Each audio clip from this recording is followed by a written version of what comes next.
Maybe I should just slit my wrist as an act of self-defense. And maybe your previous scorn would encourage you to mourn, and maybe you would be torn. But I doubt it.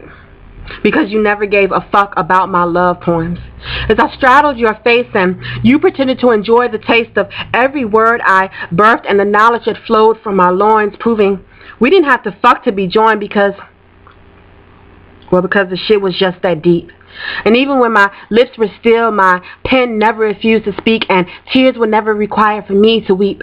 As you suckled from the teat of my internal extremities, I orgasmed every truth that every woman has ever known, articulating every moan and every groan from somewhere below my throne. See, my insecurities were homegrown.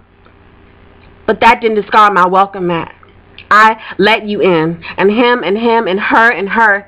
No matter which team I played for, I always let the opposition win and wrote my sins using metaphors to conceal the real within, choking on the bait because the real was bent. And there within began my descent.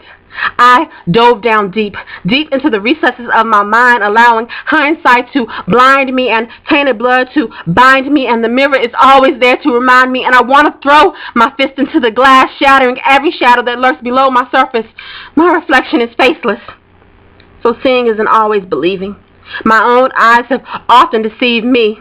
So now there is only a hole on my sleeve where my heart used to be, when I used to be me before I let you use me, using my own rhymes to confuse me, convincing me that I needed rescuing when I am not a damsel in distress, trying to penetrate my fortress when I'm the one who taught you how to play chess. The checkmate merely progressed the process, so I guess my words really did fall on deaf ears.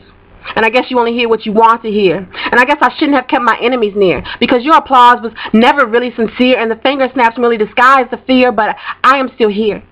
At home on this mic, I am a poet, spoken word, artist, lyrical wordsmith. I don't give a fuck what you call me, and I couldn't care less if you like me. Fake camaraderie does little to entice me. My solitude is my poetic device, see, so I recite precisely.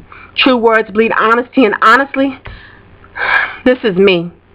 Born into a box that I never fit into, and fuck the innuendo, I've been violated more than once. Cut myself just for fun more than once. Puffed and passed till I was numb more than once. Chased tequila shots with antidepressants more than once. Used sex to enchant me into a trance more than once. Just going through the motions, pretending not to mourn, but burying my firstborn filled me with scorn, and some days I still wake up cursing God.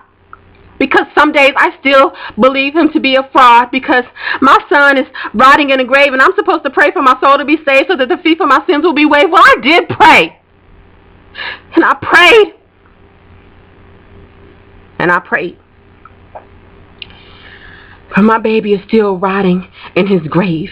So I wallow in my grief till I have no choice but to rise and beg God to forgive me for my reoccurring blasphemy. But everything was so fucked up, and I was so fucked up, and I was stuck in a never-ending cycle since I first bit that apple, before I learned to be humble, before I learned to anticipate the hurdles, before I learned these lips were lethal, before I learned abuse could be mental. You can't imagine all that I went through before I embraced my breakthrough.